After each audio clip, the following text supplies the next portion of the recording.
How information helps to set a perspective. The young woman who's traveling with us, I don't even know if I should leave town. I've got like $50 left of the 100 Anna sent me, and it won't get as far in this thing. It gets like 10 miles a gallon. It took over $1,200 to get me from Seattle, Washington to here, and they want to go back to Seattle.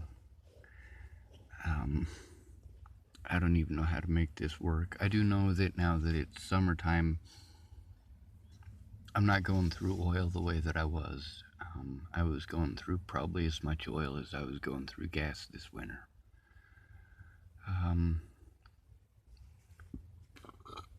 Pardon me. But the gentleman that's with me, I assumed that the lady that was with him was his traveling partner. And he said she's some wingnut from Denver. Wingnut means crazy person. In Boulder, we say that Boulder would float away if it wasn't for the fact that they have a wingnut on every corner to hold it down. So earlier in the day, before he told me this, because he told me this after she decided she wanted to try to go to sleep. But earlier in the day, she said to him, "Will you sleep with me? Not like that." The not like that part at the end, that was something that she felt was important to add. And the fact that he just met her, that helps to, set the perspective of why she would say that. And he doesn't have the wrong idea. He's actually outside of my vehicle. They're both sleeping and they're both cuddling up, and that's the comfort level thing. For her, having somebody to hold her is a comfort thing. He has a dog, so for him, it's the same thing. The dog helps with that comfort. For me, this is something that me and many homeless people have spoken about. I could really use a dog, but I don't. They treat homeless people's dogs terribly. They use homeless people's dogs to pick on homeless people. And if you get arrested, they take your dog away. And usually try to adopt it out. And, this is your support network at that point. This is your mom, your dad, your little brothers, your little sisters. This is everybody in the world to you all at once is your dog. And to have that taken away is that relationship, to have it robbed from you is devastating, and it's devastating for the dog too. When I had to give up Wayla, I got her right before the cocaine incident with my mother. Wayla was my German Shepherd, and she was wonderful. And because I had just gotten her, she was still a puppy, and Uncle D and Aunt B helped me with her. Wayla was super smart. I had her so she knew every trick I could teach her within 2 days. And really, it was only 5 minutes the first day and maybe 10 minutes the second day, and then she knew. And she walked so perfectly. I mean, her shoulder was always touching the side of my knee, and she was a good dog, and I didn't get to keep her. I had left my mom's house, and I was not 18 yet, so I had to either go back into the system or they gave me a choice between juvie and Job Corps. They said if you go to juvie, if you go to Job Corps, we won't send you to juvie for being a runaway. And I wasn't a runaway. My mom went out to get my money from Doug Cowden and came back in coked out of her mind with her shirts buttoned up weird and her hair all fucked up. Information helps with the perspective, you know? But, I'm pretty calm right now. I guess emotionally drained's the better way to say it. It's not hate, it's hurt. I am extremely hurt. I hurt all the time. Emotionally and physically, and I'm not allowed. But because the gentleman that's supposed to be traveling with me to Washington State, that's where he wants to go. Since he brought a dog, he left the dog in here for me to cuddle with. And I'm so glad. I'm afraid that the crazy lady that came with us is going to get us all in so much trouble, and she doesn't mean it that way. She does have sensory overload issues, though, and that is for sure. So at least I get that part. Earlier today, she had a pretty major freak out, and instead of getting defensive like people get when I freak out, I did what it is that I need people to do when I'm freaking out. I try to understand. Matter of fact, I didn't mean for me to set her off. She was making some real weird noises and being very loud and attention getting in a people call the cops kind of way over this behavior. So, I mean, I wasn't trying to be mean to her. I was just trying not to get the cops to come mess with me again, because those guys send me into a fucking panic attack every time.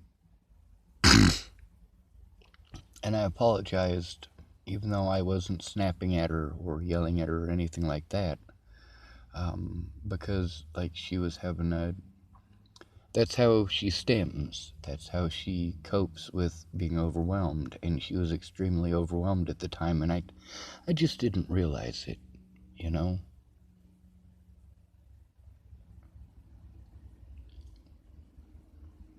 So I feel bad for that, but then again, you know, everybody expects me to magically be normal and be like them, and I'm not. I'm different, and my differences scare people. And I look at Hollywood, and I look at their bad guys, and their people who twitch, people who. Well, all right, there's a British TV show called Sharps. Sharps sword, Sharps rifles, Sharps, you know, it's a whole series. And they got a bad guy on there. And this bad guy is a real bad guy. And this is a show about a British officer. He was among the ranks, and then he was promoted to officer. And this is the dude the show's about. No, it's not just the dude the show's about that I want to talk about. It's the bad guy that's in it, one of them. He's also in the British Army, and he's a captain or something like that. And, you know, he tells people he can't be killed, and he does this all the time. And then he talks into his hat to his mother, and he tries to rape people, and I mean, this guy's just a foul villain. But he's got that twitch. So when you see somebody with that twitch after watching that TV show, you get this connection. That dude's one of those. He's probably a rapist. He's probably a this. He's probably a that. And I've dealt with that my whole life, because even when I was a little kid, they were like that. You know, the bad guys got twitches, and the good guys are all buff and good looking, and, you know, your picturesque fucking Boy Scout. in reality, some of the best looking people I know are some of the shittiest. And some of the most physically unattractive people I know are the most wonderful. That's important to note. Another thing is, we can't judge all people by that, can we? Are all pretty people happy? Are all people who are unpretty unhappy? Are all pretty people mean? Are all unpretty people nice? No, not even close. I mean, we're all people. I know some people who are absolutely wonderful who have been extremely mean to me over everything that happened. These are still absolutely wonderful people, and they're still good-looking people. Justine Marks, for example, she's not a bad person. She didn't understand, but, you know, that's something I would have explained to her if she'd have made the time she said she would. I'd have explained to her that I'd been having a sensory overload issue since before I even went to Virginia, that I had been suicidal since before I went to Virginia over exactly the same thing, losing friends, over my bad back and not being able to take care of myself, and their assumptions of what I should be able to do. Like my assumption earlier that was his traveling partner, the gentleman who's with me. My assumption that that's his traveling partner, you know, that was an assumption that I made, and it was incorrect. But when he corrected me, I didn't treat him like he must be wrong and try to argue with him, because he's in that situation. He knows better than me. They both showed up yesterday here at the Walmart together, so I made the assumption they were traveling partners.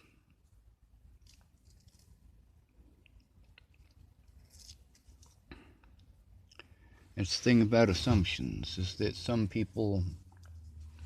a lot of people made bad assumptions, and a lot of people were pointed in a direction to where they would make bad assumptions, and then there were people who were going out of their way to take full advantage of my disabilities as best they could. And that's why I'm kind of tossed up back and forth on Miss Shelley. Because we all run into fucking crazy wingnuts. We all do. We all run into people who are addicted to drama or BS. And I don't like drama. I never wanted any of this. I wanted it to stop. Unfortunately, what I did to try to get it to stop got Natalie killed. At the same time, it wasn't just me. It was also her family and her friends and their pressure and their expectations. And it's crushing. And then when you lose somebody because you didn't listen to them, it's hard to feel that, you know? I mean, her mother could have listened. Her sister could have listened.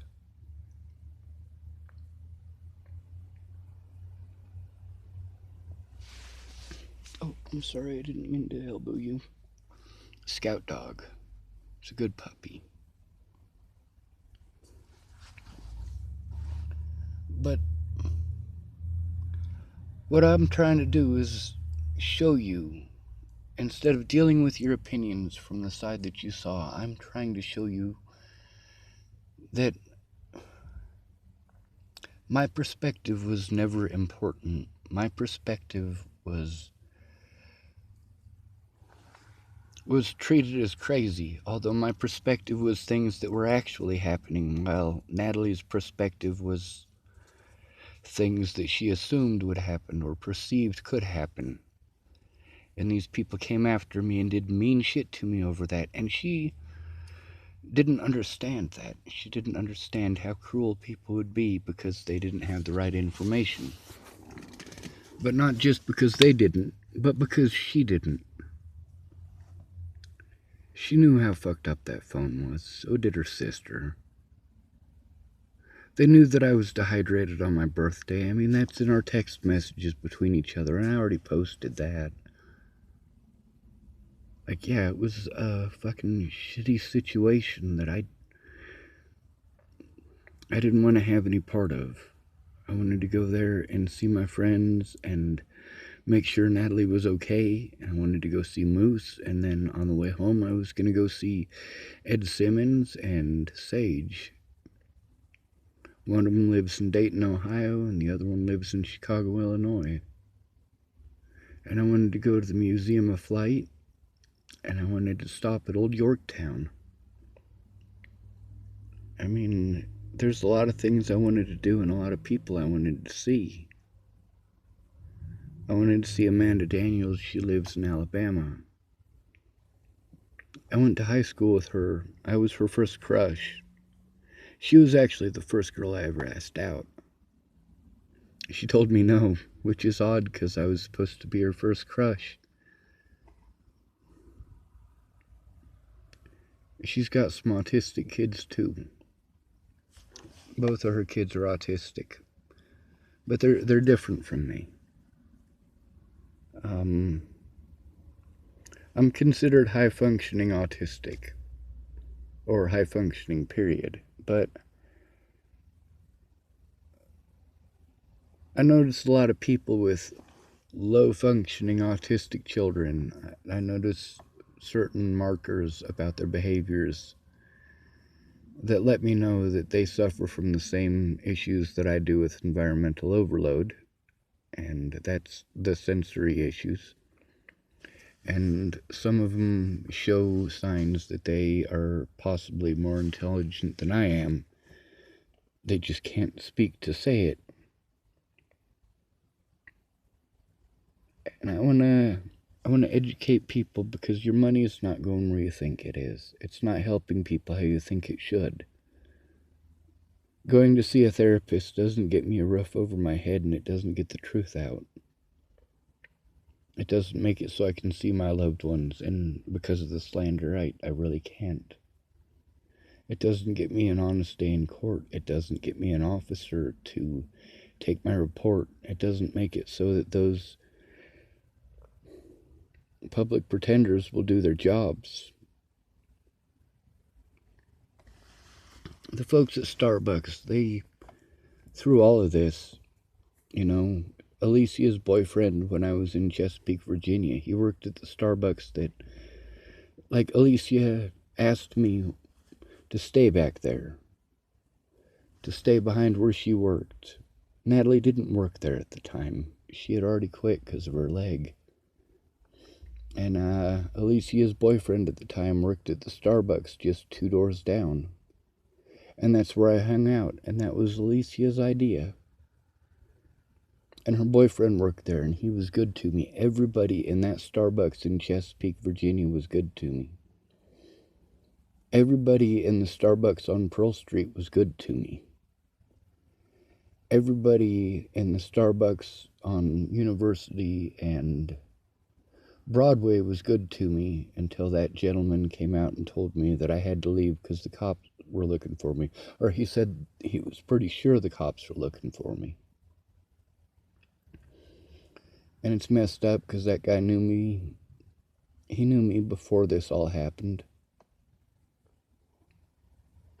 And the cops didn't come out and tell the public the truth. And that resulted in a lot of people harming me. But it wasn't just me that got harmed. A lot of people were harmed emotionally, and they don't understand panic attacks. Not like this. Not when they can go see a loved one or smoke a bowl and hang out with some folks and have it all be alright. Like, for me, I'm dealing with the excrement of society. And I don't mean the people with me. They're good folks, they're recovering, and my assumptions on that were spot on, though. As far as what they're recovering from, and of course, with people like me who grew up with all the street urchins, like, yeah, it's easy to tell who's nodding off because they're on heroin, or who's talking 200 miles an hour because they're on methamphetamines, or who's talking 200 miles an hour because they're scared and they're trying to relay some information, or the ones who nod off because the police didn't let them sleep the night before, or... I mean, that's the thing, is that my education is firsthand. I know what it is that I'm dealing with and what it is I'm up against. And I know that opinions can be changed with the right information. If you can show somebody the truth, they have a shitty opinion because they don't know the truth. They never got to see the truth. If you can show them the truth, they might change their opinion. People kill each other over opinions. They rape each other over opinions. They abduct people over opinions. So when people say you shouldn't care about anyone else's opinion, no, you absolutely should care about other people's opinions. I cared about Natalie's opinion. I care about Alicia's opinion. I want to hear it in a court of law. I want her to be safe, and I want her to feel safe. But she needs to know the truth. Either A, she didn't know that these things were going on, or B, she is a felon. Why wouldn't anybody show her all of the terrible things that people were doing to me? Why wouldn't they make that effort? Like, just ask them to stop, please. Is that too much to ask? I asked people to leave the Bollinger family alone when Natalie disappeared. It was the repeated harassment and threats from all of these fucking wingnuts that had me going back and asking them still. I'm still doing the same things that I had to do before Natalie died for the same reasons. Because I need help. I can't take care of myself. I can't see my loved ones, which helps. I'm separated from them over slander. People threaten my life, and then after they've destroyed my life, they just get to turn around and walk away like nothing ever happened. Like so many people. Like Phil McPhee in the Basement House, and Chris Burns in the Basement House. I mean, there's just so much to it. And when people make their decisions based on opinions rather than facts, and they make their opinions based on bias, like, yeah, it affects me. It affects me like you wouldn't believe. And I cry a lot, and I apologize so much for crying. And then life happens.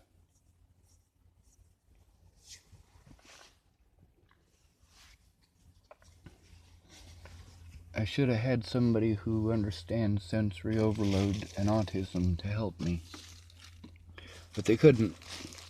It's not their job, or they don't have the resources, or whatever the reason happens to be.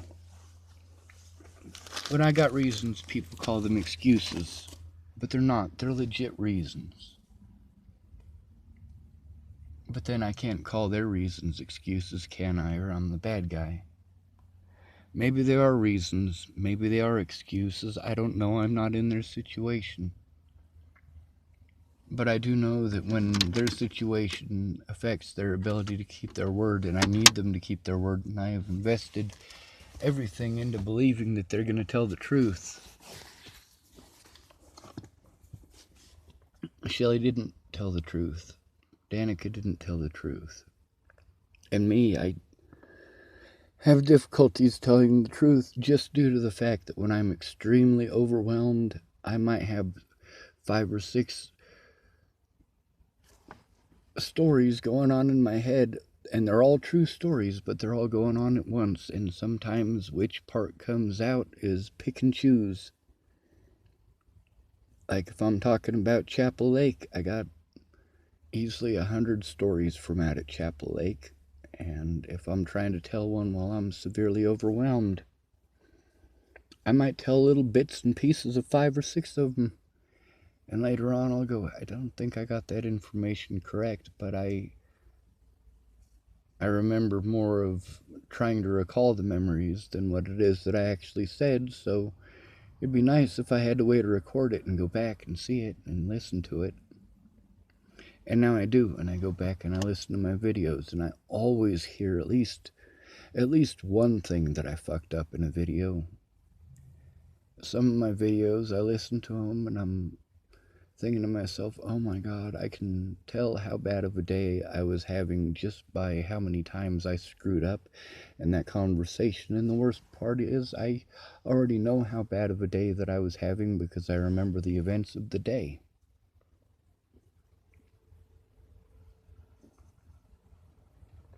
I'm mad at a lot of people, and a lot of people are mad at me. And the people who are mad at me, some of them, they got valid reasons to be mad.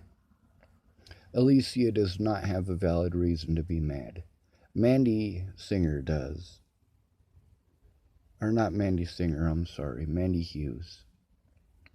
Mandy Singer, I did my best to try to get her healthily and safely to Denver, and my brother's ex, Angela Kurzmall, helped hook her up with a blanket and some other stuff. And Mandy's a bit older. She's got a granddaughter, and that's Mandy Hughes, or Mandy Singer, by the way. Mandy Singer has a granddaughter, and I just assumed that was her daughter, and I let Angela know that Mandy was going to be out in the cold with a daughter.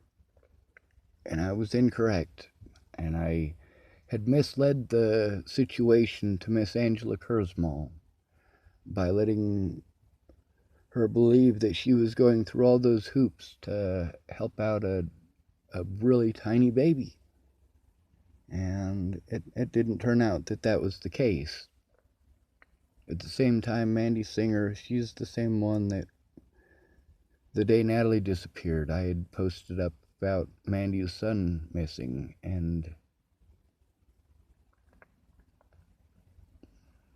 you know, when I assumed that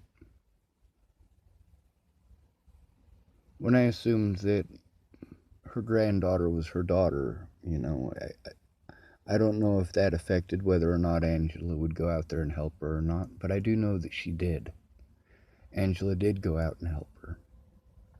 Even though Angela was having problems with meth and heroin at the time, her and her aunt went out and got Mandy.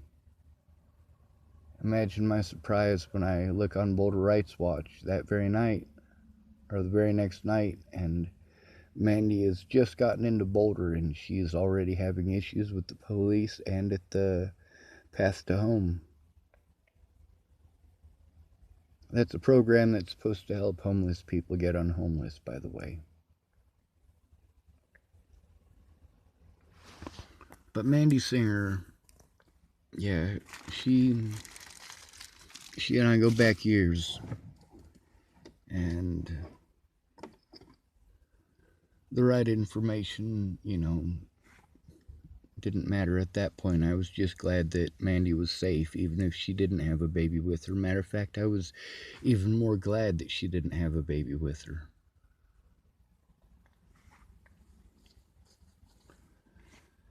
I just feel bad about it for misleading the situation to Miss Angela, even though it was unintentional.